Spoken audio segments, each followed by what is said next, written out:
啊，歡迎嚟到我嘅 channel 啊！今次咧，我哋邀請到咧香港隊手球運動員，我哋嘅隊長謝永輝，俾啲掌聲先。呢度咧，多謝佢借出佢嘅場地啊！呢度係 Gym Builder 嘅場地啦。咁呢度即係環境非常之優美。如果大家咧想去報名參加任何手球嘅活動啊，或者甚至乎比賽咧，都可以睇翻下邊連結。接觸第一次手球嘅時候就係中二啊，咁嗰陣時你知我哋學校有個手球場啊嘛。咁就即係想喺嗰度踢波，咁點知手球隊成日都練波，咁嗰陣時個阿 Sir 就同我講話啊，如果你要留喺度都得，咁但係你就要即係打下手球，咁就叫做第一次接觸咗手球咁樣咯。OK， 嗰陣時你係其實興趣大唔大㗎？你第一次接觸嗰陣？其實就冇乜興趣啊，因為我就係想踢波嘅啫，咁同埋嗰陣時主要就係想唔好翻屋企，即係咁樣咧。咁但係因為其實手球對於我嚟講係一個好新嘅運動啦，用手，咁其實完全唔識噶嘛，咁其實真係完全冇乜興趣。OK， 咁你最後點樣係入到去手球隊嘅咧？既然冇興趣底下，因為就真係唔夠人啦嗰陣時，因為丙組比賽，咁啊最後就湊咗6個人，我仲記得係冇得換人嘅，跟住基本上就可以話你肯喐都可以落場比賽，跟住就叫咗我哋落場比賽咁樣咯。6個人啊，大家知唔知手球嘅規則咧？其實應該要即係正常嚟講要7個人比賽，6個人即係啱啱好，係類似啱啱開到波嘅啫喎。跟住就話第一場就話去打比賽啦。即係都冇乜點練過就出咗去打比賽。咁有冇打完第一次比賽之後，喂正喎，原來手球都幾好玩㗎，跟住中意咗啊？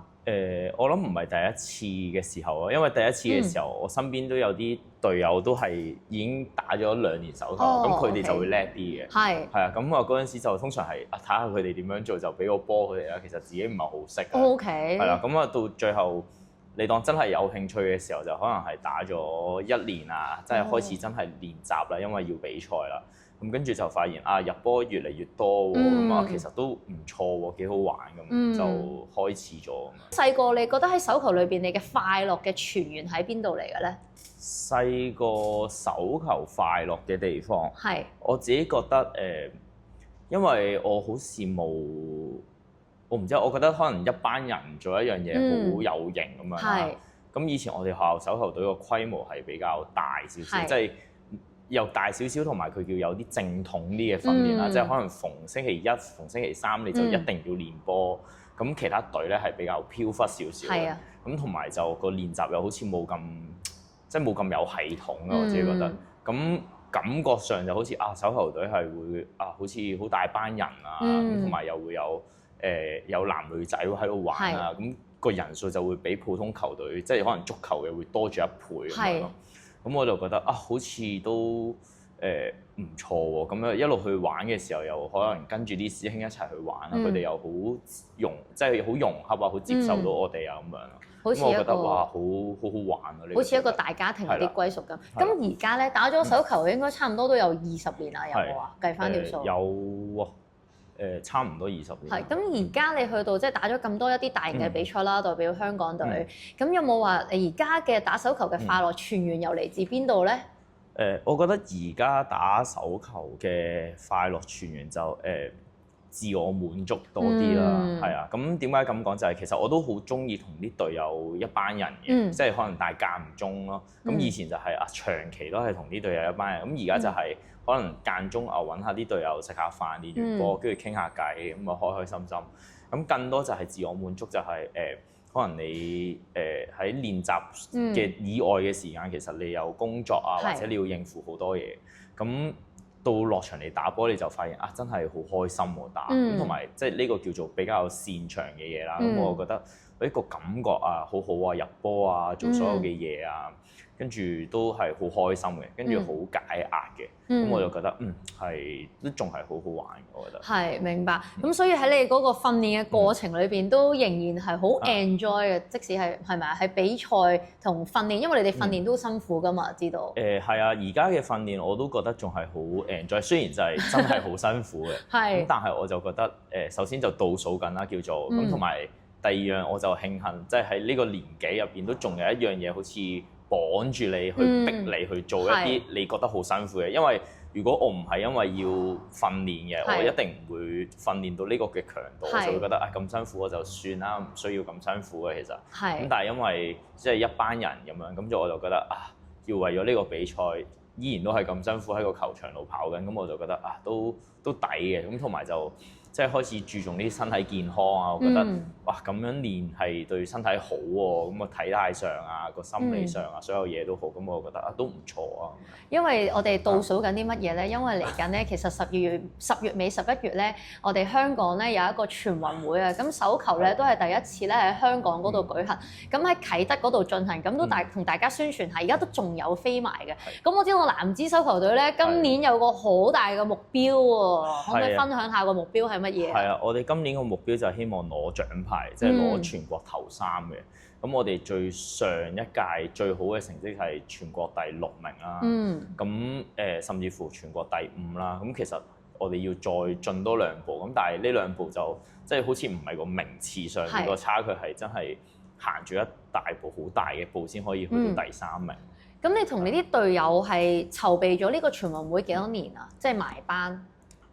如果埋班嘅話，其實即係冇正式統計，其實都可能4-5年㗎啦。即係我哋可能睇翻以前嗰啲比賽，可能2022年嘅亞洲錦標賽，咁其實影嗰幅相咧都係我哋呢一班人嚟。跟住可能再之後嘅比賽咧，咁其實 keep 住都係呢一班人咯。咁我哋就 keep 住因為呢個比賽，其實嗰陣時都未知喺邊度打嘅，但係純粹大家都未諗住退役啊，跟住咪打得就打，跟住點知可能2年前就話有消息就話好似喺啟德打，咁大家咁樣之後就即係既然係咁啦，咁不如打埋全運先退役啦，咁就變咗我哋呢班人就好似會 keep 咗成3-4年都喺度咁樣一直練波。同埋好似有部分都係由你細個去打港青嘅時候，都一齊同你成長住打。我認得嗰啲隊友係咪有幾個？都仲有4-5個係喺度咁樣，咁所以好犀利。keep 咗好多年。咁可唔可以同觀眾分享下啦？你喺呢個籌備，即係你成隊波啦，籌備呢個全運會啦。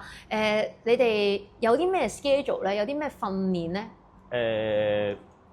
即係你話每日嘅訓練？係啊，即係一個禮拜訓練幾多次啊？因為我見到你哋有時會去運動場跑啊，又會做 gym 啊，又會去球場度練咁樣。咁其實以前即係叫做非一般少少，即係唔係一般少少嘅練習時間咧，我哋通常就如果喺球場訓練咧，就一個星期3次左右，咁就3晚可能1、3、5咁樣啦。咁隨住個賽季一路嚟啦，咁同埋即係我哋覺得個訓練時間都唔係好夠咧，我哋就可能開始將球場以外嘅時間，可能我哋自己隊員都會定3日係自己去做一啲重量嘅訓練啦。咁再有一日咧，就可能冇球場用嘅，咁我哋就會去運動場度跑步啦，做一啲有氧啊、無氧嘅訓練啦。咁到而家呢一刻10月中咧，咁其實我哋嘅訓練就係其實就冇休息㗎啦，就直頭一個禮拜練6日波咁樣咯。咁甚至乎可能有啲 moment 就會7日。咁呢個就係球場嘅訓練咯。咁另外就可能你朝頭早嘅時間就會自己再去 gym room 做啲重量嘅訓練啊。咁就叫做可能好多時就會變咗1日2課咁樣咯。咁喺練習以外嘅時間，可能我哋就會因為都要放鬆一下，咁我哋就可能去按摩啊，去睇物理治療啊，甚至乎可能去游水啊。咁再應付可能自己嘅工作啊，可能去學校教波啊。其實而家你算唔算係全職運動員咧？咁樣，如果聽你咁明，如果一個禮拜練足6日波，但我又聽到話你哋好似各自都有啲工作咧，要之後再做喎。咁係咪全職運動員嚟㗎？其實我哋即係個生活模式咧係全職係職業運動員，咁但係我哋就唔係職業運動員嘅，咁只不過個生活模式係嘅，因為我哋都仲要應付即係唔同嘅工作啦。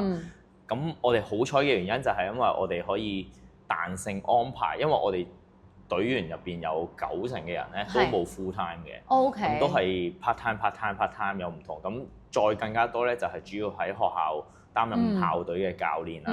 咁所以其實個時間都好彈性嘅。咁同埋就只會可能每日嘅4點到6點鐘去教波。咁我哋通常就係教完波，可能7點到10點我哋就會去練習咁樣。明白。咁就 fix 咗呢個時間。咁就朝頭早其他時間咧，就可能有啲隊員會去做PT 啊，會做其他嘅工作啊咁樣。咁我哋就會咁樣去安排咯。咁如果知道朝頭早要練習嘅，咁就早啲將嗰日嘅工作就再調去另外一個時間。其實政府有冇一定嘅資助去 sponsor 到你哋嘅日常生活需要？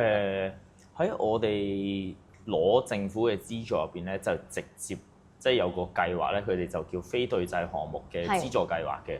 咁佢一開頭就係5年計劃嚟嘅，就係本身由之前2018嘅亞運會嘅前一年就開始。咁每個我哋係非精英項目嘅對制項目啦，咁就每個球員咧會有幾千蚊嘅資助嘅。咁叫做津貼下你生活啦。咁你就要去 fulfill 到一個訓練嘅時數，咁你夠啦。咁佢就會俾呢個資助你，咁每個月，咁一隊波咧就我記得有20零個人，我哋球隊啦就有20零個人可以有呢個資格去做到呢一樣嘢咁樣咯。咁但係其實老實講，我哋如果當呢一個資助咧係其中一個好重要嘅生活費咧，咁其實係冇可能嘅事。咁我自己對於呢個資助嘅心態就係當係咖啡錢啊，幫補下，或者係交通費啊，即係咁樣咧個心就會好過啲嘅。係啦，咁所以就當打波都係冇錢收嘅，咁我哋就喺其他地方度去工作，咁就應付自己生活。打波只不過係額外嘅娛樂嚟嘅啫。咁樣諗咧就會好啲，因為如果你成日諗我其實係職業運動員喎，咁點解我做呢份職業會養唔到你自己咧？咁你就會好難過，因為即係我自己覺得心理健康即係對運動員都係一個好緊要嘅一個部分嚟。咁你睇得嗰個津貼越重咧，咁你個心理壓力就會越。你哋其實算唔算係捨棄咗一啲嘢，然之後去追夢咧？絕對係啦。咁最直接捨棄嘅就係時間啦。咁但係我自己覺得時間就有好多唔同嘅理解啦，大家即係可能我哋以前俾人即係叫做社會主流嘅諗法就係你要讀書，咁讀完書中學就讀大學，大學就要做嘢，咁做嘢差唔多啦就要結婚生仔，咁呢個係我哋主流嘅個時間線啦。咁但係其實我覺得唔一定係要咁樣做嘅。咁點解咧？就係我覺得有好多嘢都要你去，即係有啲嘢係你錯過咗咧，就冇即係好似我哋中學咁樣，你錯過咗中學時間咧，你錯過咗就冇得翻轉頭啦。咁我覺得做運動員都係，因為即係運動員最大嘅敵人係傷病，甚至乎可能年紀啦。你見即係好少好 top 嘅運動員係可以去到好老年紀都仲打緊嘅，因為一定係後生好啲嘅。咁我自己就覺得喺呢個 moment 咁如果你要把握嘅話，咁就一定係做運動員啦。咁但係喺我哋主流嘅時間線上邊，就會捨棄咗好多，譬如學業啊，甚至乎你嘅事業上面嘅嘢啦。咁但係我就即係都做咗可能5、6年咁嘅模式嘅生活，我就有另外一個睇法，就係其實事業嗰度其實只不過係你嗰一個 moment 未做到嘅，但係只不過你將你事業過之後嗰5年，你擺喺你完咗運動員之後5年。其實你可能你37歲，你都可以做到同一個事業嘅。咁但係只不過係你遲咗人哋可能5年，甚至乎10年嘅時間。咁當然啲人都可能話，你越早賺咗嗰筆錢，咁就會一路碌過去嗰度啦。咁但係我覺得係啦，你其實可能你10年之後你都係原地踏步喎，有機會係咁樣。咁但係我自己覺得做運動員嘅呢一啲 moment 就係你完咗，你可能你真係去咗發展事業。你翻嚟，我哋有啲隊友都有啲人都會同翻我講就係，哇，其實你而家打到真係好好，即係因為我有陣時都之前都有一個迷茫嘅位，就係，見到啲隊友都開始好穩定咯，事業有成啦，叫做咁跟住就開始有屋企啊，跟住生小朋友啊，結婚啊咁樣，跟住我就喺度諗，其實我係咪應該都要即係唔好做運動員啊，即係可能犧牲多少少，即係唔好做運動員啊，去翻事業多少少啊，着重屋企多少少啊。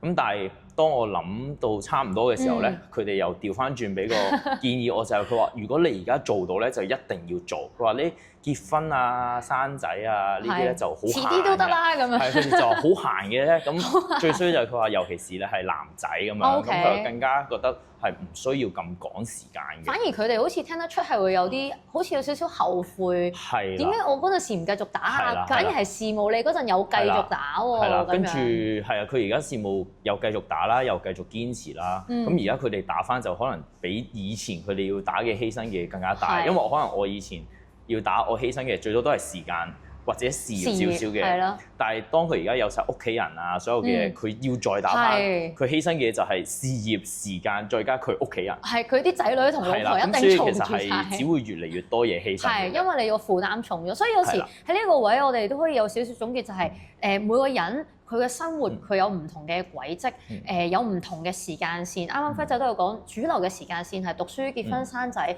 但係其實呢個世界唔一定係咁樣。只要你唔好俾自己有一個後悔嘅機會，你活當下你就係想去做嗰樣嘢，其實你咪就去做咯。你衡量過，亦都有時我哋有個位退後一步睇，唔好話邊個羨慕邊個點點點，原來大家都雙方都羨慕，但係最緊要你呢一下。你係真係做自己係想做嘅嘢、中意嘅嘢咁樣。咁我都想問下啦，啱啱我哋都見到輝仔提到好多啲隊友啦，同啲隊友嘅關係都非常之好喎。咁我想問下咧，你喺手球場上邊啊，我相信你哋都算係一個兄弟班咁樣啦，打咗咁多年。你有冇話中間可能同教練啊、隊友啊之間有啲嘅磨合會係點樣？都可以俾我哋可能一啲運動員，即係年輕嘅運動員去學識一下咧。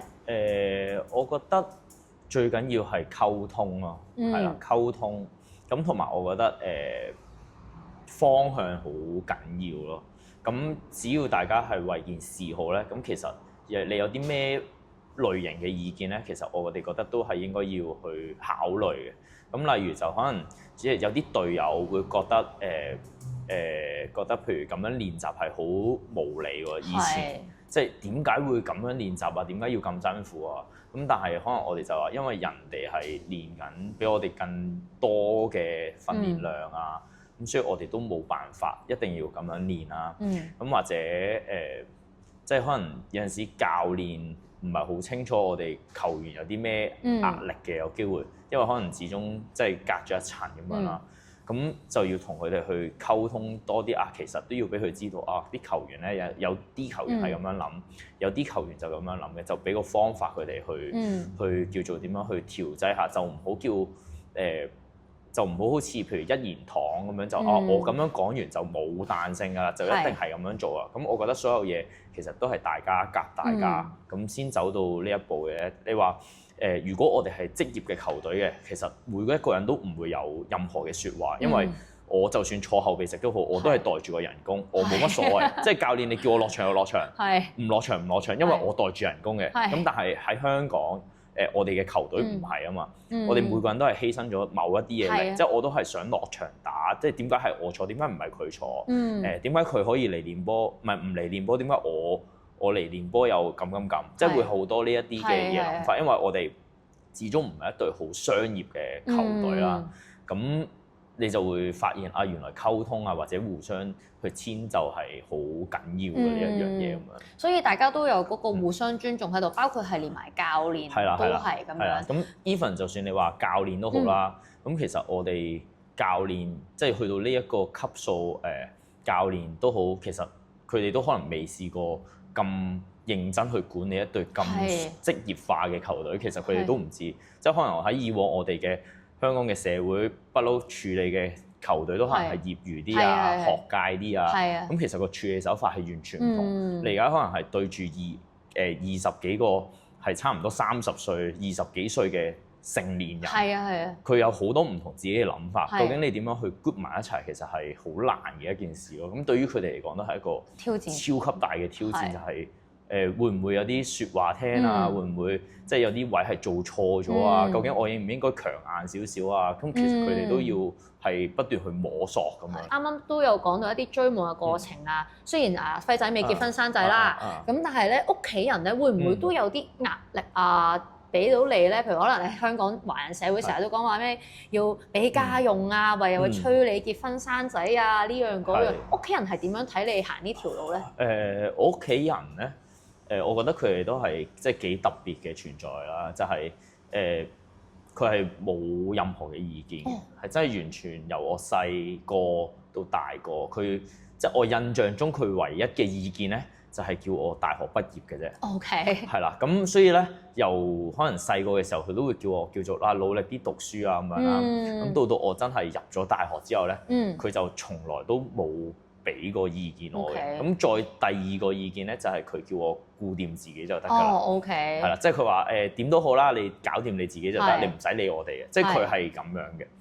咁我越大個就越覺得啊，原來呢一樣嘢係即係對於我一路做呢樣嘢，原來係一個好大嘅能量嚟。係。因為可能我聽過好多朋友講啦，佢哋可能屋企人點都會閒談兩句。係啊。咁佢喺閒談兩句之間，佢哋都會感受到嗰啲壓力。係。咁我係從來冇嘅，真係。係啦。咁所以即係佢唔會問我啊，你諗住打波打到幾時？可能有陣時我啲姨媽姑姐都仲會問。係。但係我屋企人就會話：你唔好理佢啦咁樣。係。即係我阿爸就會直接出嚟：你唔好理佢咁多啦咁樣啦。即係佢就會咁樣嘅。咁所以我又覺得哇，其實呢一樣係即係對於我嚟講係好好啦。咁所以我而家即係 keep 住都係同佢哋一齊住。咁我覺得有陣時啲人即係可能我啲朋友就係點會同屋企人一齊住啊？屋企人即係成日煩住你啊，成日知道你做咗啲咩，好似冇乜私人空間。反而我同佢哋住，我就覺得哇好舒服嘅。因為有陣時佢而家都叫退咗休咁樣啦。咁可能我翻去我啲衫俾佢洗咧，佢就會問我你有冇衫要洗啊？咁佢就會幫我做埋家務。咁跟住可能間唔中就擺碗湯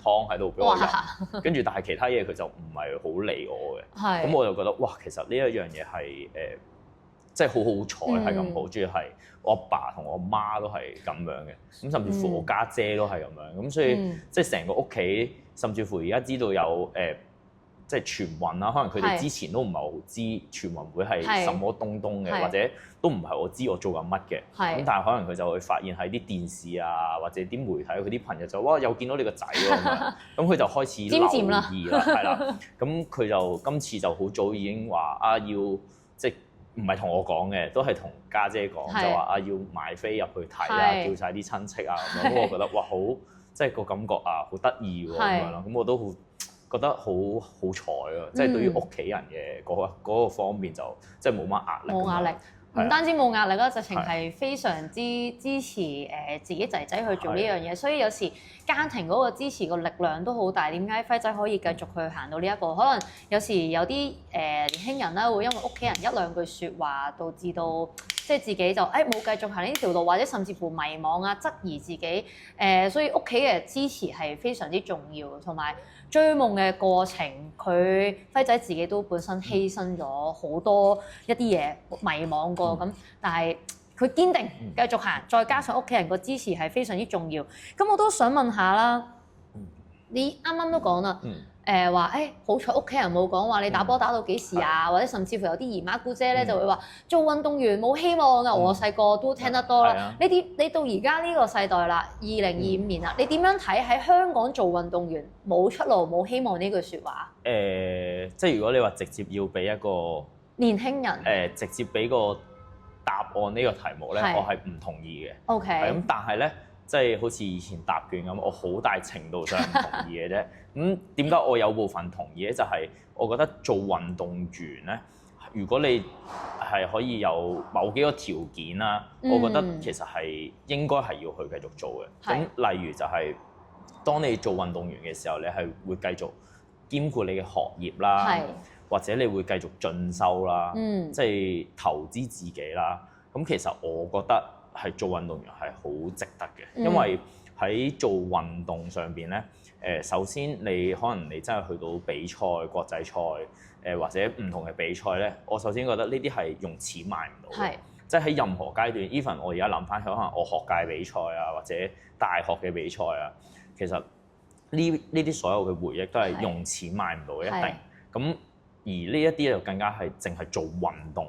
我唔理你係咩任何類型嘅運動啦，總之你有做運動嗰個感覺咧，就一定有㗎啦。咁但係點解啲人會講即係我自己而家嘅睇法啦，對於點解做運動員冇出路嘅原因就係好唔夠好短視，因為短視都關我自己覺得關我哋香港嘅社會結構有啲即係有啲分別啦，同其他國家。即係你意思係短視嗰個位係啲年輕人做運動員呢個位好短視啊？定係整個嘅香港社會嘅氛圍對於做運動員呢樣嘢好短視？對於做運動員好短視啦。咁因為咧即係香港我自己普通就係即食文化多啲啦，快速啦。咁其實老實講，香港你求其喺出邊揾份工，或者你大學畢業揾份工，咁你都有已經可能13,000、14,000蚊，咁唔係話好高。咁但係你對比起你做運動員，係咪已經高好多先？即係例如我啱啱講話，我淨係靠住政府嗰個資助幾千蚊嘅，咁係咪已經多好多先？咁係多好多啦。咁啲人就會喺度諗，咁點解我要咁努力去做呢樣嘢？如果我係為咗揾錢嘅，咁不如我老老實實去快啲揾份工算啦。咁呢個就反映係香港就係原來即係你有嗰個收入係好容易嘅。咁但係喺人哋嘅國家咧，點解人哋會做運動啊？就係因為人哋根本就屋企養唔起佢，即係喺佢個社會結構，佢冇得咁容易去揾份工係好似香港有呢個收入。可能佢就算揾份工，佢都係同做運動員差唔多嘅。咁變相咁佢哋不如真係去做運動，去做運動員搏一搏出路。咁但係好多時我哋香港最頂即係最高峰嘅時候就係讀大學生嘅時候啊嘛，因為你可以邊讀書都唔叫讀書啦，就好多時間擺去做運動，跟住做完運動員之後，屋企人就係時候做嘢啦。咁你就同我想打多幾年波喎，咁但係我打多幾年波嘅時候，咁啲屋企人就你揾幾錢㗎？咁喺嗰個 moment 嘅做運動員，你有邊一個係可以揾得多錢過你真係揾份工啊？係冇可能嘅事嚟㗎嘛。咁所以我覺得喺你做運動嘅時候，你如果即係做運動員嘅時候，你已經早知你係會退役，會發展啲咩行業嘅，咁你就去進修個行業，或者可能投資自己，可能學下英文啊，學下外語啊，甚至乎學下啲剪片啊，即係一啲生活技能可以變現嘅，甚至乎可能好簡單去考車牌啊。我覺得有呢一啲技能咧，咁其實你做運動員其實唔係一個問題嚟，因為你可以無縫銜接，你退咗役之後，你就即刻可以工作。但係而家好多時個問題就係因為你花咗好多時間去做運動，你基本上你24個鐘你都係做運動，咁變咗你退咗役之後，其實你係冇一個變現嘅技能嘅，即係唔通人哋叫你去表演，即係我咁樣叫你去表演打手球咩？咁但係都可能1年2年時間，但係你話長遠嚟講，其實都唔係一個好好嘅即係職業咁樣啦。咁我覺得就係喺香港就好多時會 stuck 咗喺呢個位咁。或者可能本身再叫啲運動員再去進修啊，再去讀書啊，其實都係比較難嘅一啲事咯。因為可能佢已經要直接去應付佢自己嘅屋企啊、生活啊，仲邊有時間去做即係呢啲進修嘅行為咧？咁既然咁辛苦，咁就不如即係咁咯。我就覺得係好大程度上係咁樣咯。咁所以喺即係年輕嘅運動員，我自己就覺得你應該係要。即係首先，如果你有學業嘅，就要繼續學業先。即係點樣都好，大學畢業啦。如果再有能力嘅，就係睇下你自己有啲咩興趣，裝備自己。係啦，咁跟住你就裝備自己。咁其實你就可以喺你做緊運動員嘅時間，其實你都有好多時間㗎。你可以用1-2個鐘去試下行下呢個行業，你究竟你中唔中意做嘅？咁你中意做咪繼續咯，咪繼續發展咯。所以我見到輝仔其實你都隨住呢個方向做緊喎，就好似你嘅公司咁樣。可唔可以介紹下個理念？因為好似係3年前就已經係 start 咗㗎喎。係啊，咁3年前就機緣巧合就 start up 咗呢間公司 Gym Builder 啦。咁我自己當初嘅理念咧，就係純粹有個地方，跟住同埋嗰陣時啱啱喺法國翻嚟，我就想推廣即係幼兒嘅手球。咁就俾啲 BB 仔打，咁因為我自己覺得即係人哋水平咁高，就係因為人哋細個就開始打，咁同埋就可能揾即係幾個朋友志同道合啲嘅，就亦叫做有個場地可以做一啲訓練嘅嘢啦。咁所以就 start up 咗呢間公司啦。咁一路到 until 而家咧，我都覺得呢間公司對我嚟講咧係成長咗好多嘅，因為即係對於我個價值觀啊、思維啊，所有嘅嘢係同真係去揾份穩定嘅工作咧係好唔同嘅。咁我自己覺得係好開心嘅，甚至乎我有執着到就直頭去咗幼稚園，就話要教嗰啲人手球。咁我就曾經入過去一間幼稚園，就話要即係最後佢哋都有俾我去教咗2年，咁我又覺得哇，其實係好好，即係對於，因為我覺得手球呢個運動好綜合性啊，咁對於小朋友嘅身心發展係超級好嘅，因為你又識投擲，又識跑，又識跳，係好多嘢集合一齊，我覺得係佢哋基本上係一定要打手球。我自己嘅認為，我唔介意佢大個咗覺得啊手球唔係好啱玩，去玩其他運動。但係起碼佢因為玩完手球，去玩其他運動都一定會好啲先。真係退役啦，用手球去延續你嘅故事咧，即係喺呢個生命裏邊。我梗係有諗過啦。咁其實我都好期待呢一日。點解？因為我自己覺得就係暫時而家仲係做緊運動員啦，因為有好多時間去咗訓練啊，喺球場上邊啦，其實。我覺得係嘥咗我好多時間嘅，因為我唔可以將嗰啲時間去發展其他嘅嘢。即係你仲有啲嘢想做啊！真係。係啊，其實我都仲有好多嘢想做嘅。咁因為我成日都希望我而家做嘅嘢咧，我就係好簡單，就係覺得譬如我做運動員嘅時候，我想個比賽或者個環境係點樣，我就希望即係退咗役之後，用我自己嘅能力去做嗰個環境出嚟。雖然受惠嗰個唔係我啦，咁但係都係即係手球嘅運動員，或者可能係其他項目嘅運動員個文化。咁但係我希望可以做到呢一樣嘢，即係可能俾細嘅運動員見到，我係好想喺呢個球場上面打一次波嘅。咁可能喺屋企人嘅眼中就會見到，哇，好開心喎！呢個舞台，即係可能喺手球上面冇傳統項目啊，即係男足排呢啲咁多 sponsor，咁多人去知啦。其實你覺得手球喺呢個香港呢個大環境入邊咧，面對住最大嘅挑戰係乜嘢？你又諗住點樣去做推廣，點樣去改變呢啲嘅困難咧？其實你只要有個人口喺度，你唔使話好多人俾好多錢。可能你每個人去少少消費咧，咁其實已經可以撐起成個即係嘅運動嘅行業啦。咁另外就係場地問題啦。咁但係其實場地問題最後都係翻去個錢嘅問題。因為其實你睇下我覺得點解係個人口問題？你睇下最近新興運動 Pickleball 咁樣啦。咁其實佢係好新嘅項目，但係點解可以咁 hit？就係因為佢好多人去接觸啦。咁佢個叫做入場門檻都好容易啦，咁有好多人去肯俾錢去玩呢個項目啦，好多資源啦，咁你變咗就會個熱潮就會一下就衝咗上嚟。但係其實講到尾都係個人頭，即係如果可能你只有幾百個人去玩呢一樣嘢嘅，咁其實你點樣去做嗰幾百個人都好吃力。但係你而家係講緊好似全港每一個人都會玩過呢一個運動喎。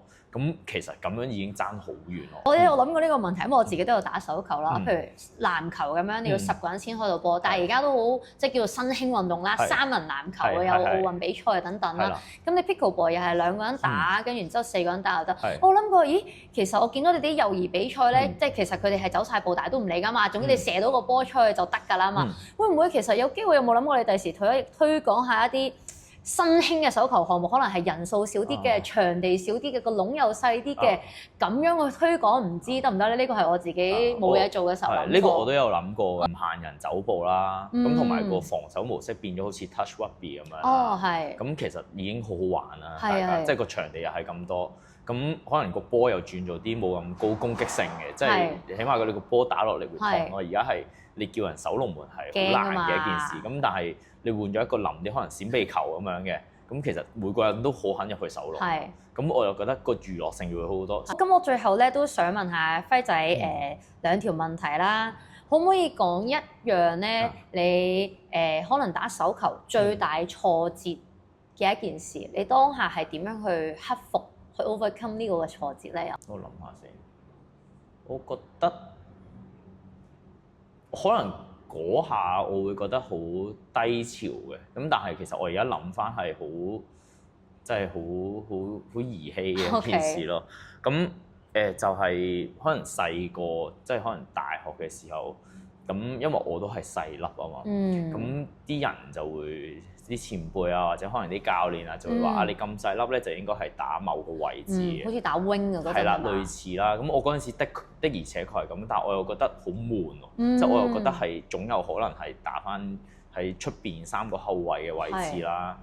咁係啦，即係以往嘅通常我聽到嘅即係一啲嘅説話都係咁樣啦。咁我就喺度諗啊，其實我都唔使要全隊最勁嗰個，因為我就可能開始去睇外國嗰啲比賽啦，就會發現其實每一隊都有個好似我咁細粒嘅人，咁佢哋就係負責進攻嘅啫。咁佢哋防守點算咧？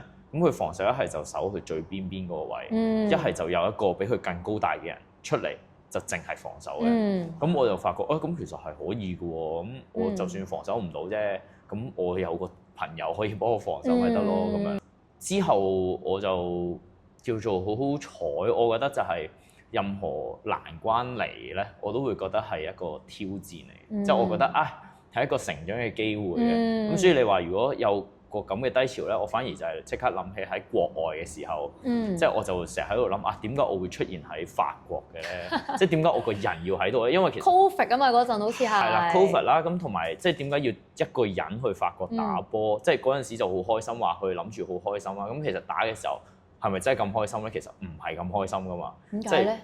因為你唔識講法文啦，咁同埋因為人哋嗰啲係即係外國人嚟噶嘛，咁你反而係外國人啦，咁你又融洽唔到人哋喎，咁你又叫做一個新嘅環境啦，又好孤獨啦，跟住又可能人哋會有一啲文化嘅差異啊，有好多嘅嘢好唔同嘅，咁嗰陣時我反而係覺得點解會咁搞笑會走咗過嚟，即係究竟有幾傻或者有幾大嘅勇氣先會行呢一步？哇！真係想去好單純咁樣，但係我出發嘅時候係冇咁諗過啊嘛。但係你一路經歷嘅時候就係哇！即係其實如果你俾我知道有呢啲嘢，我一定唔會出發咯。但係你就好似多得呢次嘅出發，你有呢個衝動之後，你又先至即係有幼兒班呢一樣嘢啦，跟住又即係進攻防守，原來可以咁樣去互補啦。咁又開始嗰陣時又拍片，又多咗人認識啦。所以有時就係一啲你喺嗰一刻會好似好迷茫咁樣，但係原來回想翻，原來嗰一個階段先係令你最進步得最快，或者轉變得最大嘅。打手球打到咧〜呢個題外話，掉標槍都掉到學界第一㗎。係啊，因為啲運動咧，其實啲動作好類似，咁佢就點樣轉化到另一個項目。所以就係啱啱輝仔所講，點解話佢即使學完呢個嘅手球，佢去咗打籃球好，或者踢足球好，其實都係會有一個幫助，力量啦、協調上各方面咧都可以幫到你個小朋友成長㗎。咁希望大家第一，多多支持下輝仔呢個 studio 啦，同埋去支持佢嚟緊嘅全運會比賽啦，同埋都大家可以支持下手球呢一樣嘅發展啊！好啦，我哋今次嘅訪問嚟到呢度啦，記得 like、subscribe 同埋 share 呢條片啦，拜拜。